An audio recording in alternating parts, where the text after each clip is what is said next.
Hola, ¿qué tal? En este video vamos a hablar acerca de la viscosidad, que es una propiedad bastante importante en las pinturas líquidas, porque eso va a determinar qué tan bien se puede aplicar la pintura líquida y también qué tan bien se va a nivelar o va a comportarse la pintura líquida una vez ya está en la estructura metálica o en la pared de concreto y lista para secar. Entonces, ¿qué es la viscosidad? La viscosidad hace referencia al fluir de las moléculas de un material. ¿Qué tan bien fluyen? ¿Qué tan bien se mueven?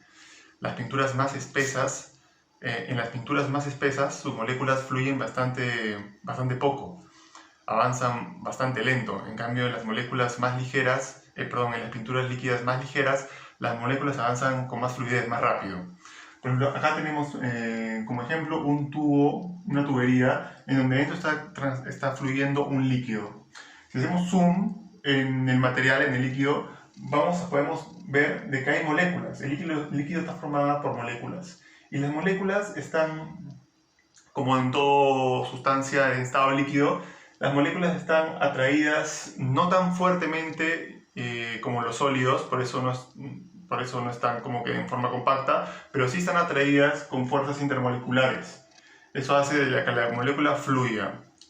Entonces, bien, la viscosidad va a depender principalmente de 4 factores. Yo en mis dibujos acá he hecho un check en las características que mejoran el fluir, es decir, que reducen la viscosidad. Entonces, está determinada por 4 factores. El primero es la cantidad de solvente. Ya hemos visto que toda pintura tiene, dentro de los componentes de toda pintura hay uno que se llama el solvente, que es el que disuelve las partículas de resina y de los pigmentos. Entonces, mientras más solvente tenga una pintura, va a ser menos viscosa y va a fluir más. Acá podemos verlo intuitivamente. Los círculos negros son las moléculas de resina y los círculos verdes son las moléculas del solvente. Entonces, mientras menos círculos verdes haya, las moléculas de resina van a colisionar y se van a chocar y van a entorpecer su movimiento. Va a ser más difícil que las moléculas adquieran velocidad porque van a estar chocando entre sí, van a impedirse entre sí mismas su fluidez a través del espacio, de un volumen. En cambio, miren acá tenemos un volumen en el que hay bastante solvente, bastantes círculos verdes. Entonces las moléculas negras tienen más espacio para moverse y no colisionar. Cuando dos partículas colisionan, pierden energía cinética. La segunda característica que determina la viscosidad es el tamaño de las moléculas. Por ejemplo, se dice que las moléculas pequeñas tienden a aumentar la viscosidad y que las moléculas grandes tienden a disminuirla. Pero también eso es dependiendo. Por ejemplo, acá tenemos un material, una sustancia que está compuesta por moléculas pequeñas, ¿no? Es una molécula triatómica.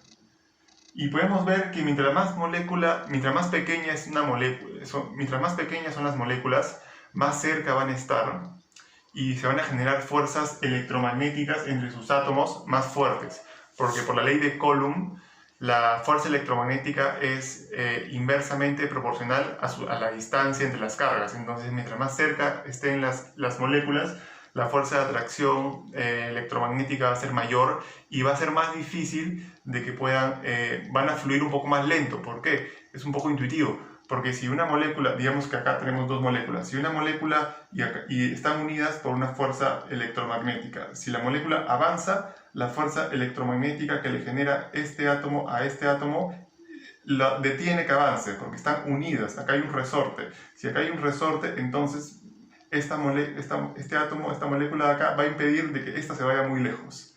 Entonces, esa es la intuición. Entonces, esto con respecto a las moléculas pequeñas. Y acá tenemos moléculas grandes, ¿verdad? Entonces, justamente por lo que les decía, si la molécula es más grande, van a haber menos fuerzas de atracción entre ellas. Porque una molécula más grande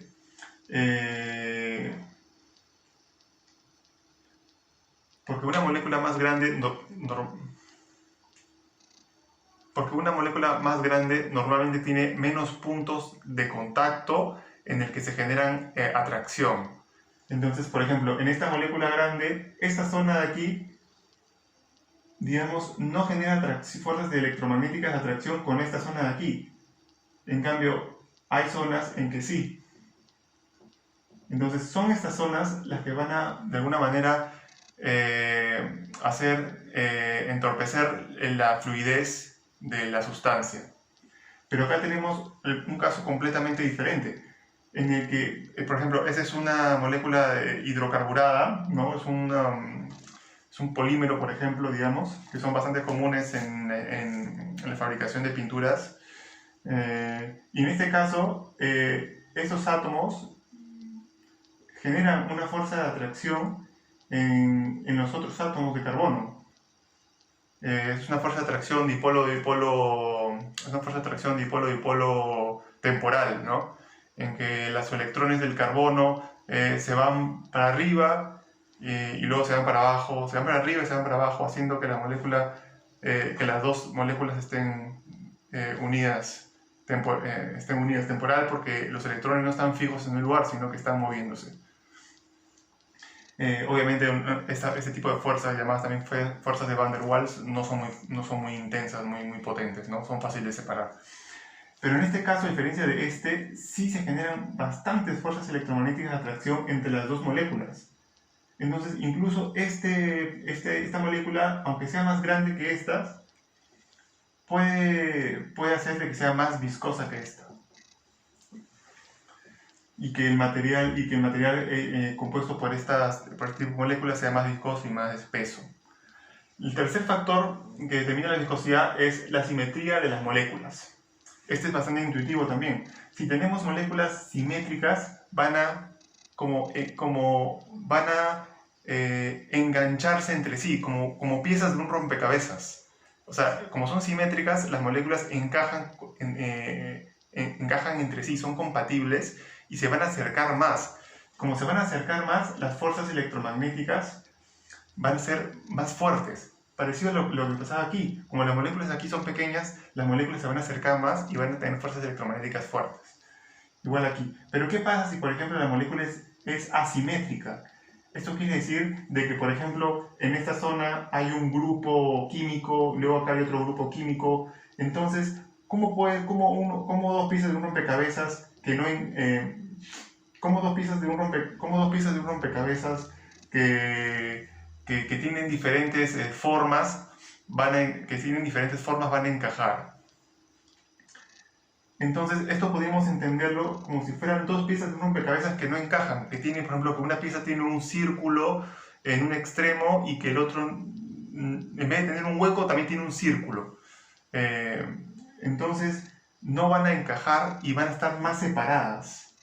Es como que si este grupo químico estuviera impidiendo de que esta parte de aquí se acerque más a esta zona. Entonces, como van a estar más separadas, va a haber menos contacto entre los átomos de la molécula, y también va a haber una fuerza electromagnética más débil. Como va a haber una fuerza electromagnética más débil, es más fácil de que estas moléculas puedan fluir más. Y por eso este tipo de estos materiales con estas moléculas fluyen más y son menos viscosas, son más ligeras. Por eso también tiene un check. Y finalmente vamos a hablar de las fuerzas del último determinante, que son las fuerzas intermoleculares. Acá hemos hablado del tamaño, que podríamos compararlo con... Acá hemos hablado del tamaño de las moléculas. Acá hemos hablado de la forma de las moléculas, de la simetría. Y aquí vamos a hablar de la calidad de la fuerza electromagnética. Ya no estábamos hablando de la forma o del tamaño de la molécula, sino de la calidad de la fuerza electromagnética. Por ejemplo, una de las fuerzas intermoleculares que es electromagnética más fuerte son las fuerzas que se generan entre las moléculas del agua. Por ejemplo, la fuerza electromagnética que genera el hidrógeno de una molécula de agua con el oxígeno de otra molécula de agua es bastante fuerte, es bastante intensa comparada con otras fuerzas intermoleculares. Porque el hidrógeno es un protón. El hidrógeno prácticamente es como si Es como si acá hubiera una carga positiva, el protón de hidrógeno, y acá tenemos una carga negativa, porque como el oxígeno es más electronegativo que el hidrógeno, por más de que estén unidos con fuerzas de enlace covalente, el electrón, los dos electrones que comparte el oxígeno con el oxígeno los va a atraer hacia sí. Entonces esta zona de aquí va a estar más llena de electrones y esta zona de aquí va a estar menos llena de electrones y va a haber más carga positiva por los protones del hidrógeno. Entonces esta zona está llena de electrones y en esta zona hay protones. Entonces carga negativa con carga positiva se atraen y va a haber una fuerza aquí electromagnética potente. Por eso que es se requiere de bastante energía o de temperatura para poder evaporar el agua. El alcohol,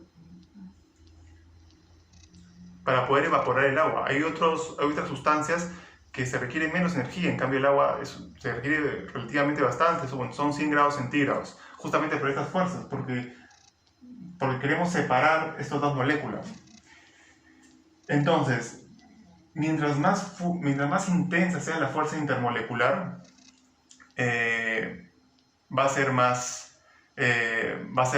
viscosa, va a ser más viscoso el material y va a fluir un poco menos. Justamente por eso que les explicaba de que este quiere avanzar, pero la fuerza electromagnética de este lo detiene.